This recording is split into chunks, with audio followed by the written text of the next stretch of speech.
Hi guys, welcome to my channel. आज हम लोग बना रहे उपमा। देख सकते हो, राई जीरा डाल के, लहसुन भी डाल के, एक कटी प्याज डाल के इसके अंदर डालेंगे और मूंगफली।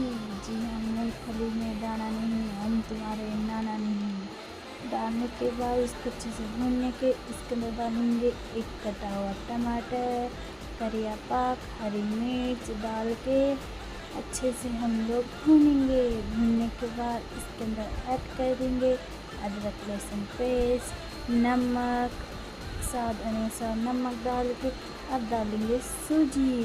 जी हाँ, ये मोटी सूजी, आप लोग बारीक भी ले सकते हो। अच्छे से इसको भी हम लोग भून लेंगे। भूनने के बाद इसके अंदर ऐड कर देंगे वाटर, एक गिलास वाटर डाल के पकने के लिए छोड़ देंगे। देख सकते हो, हम लोगों का उपमा बनकर तैयार है। आप लोग भी घर में ट्राई करिए। हमारे चैनल को लाइक और सब्सक्राइब करिए। Bye bye.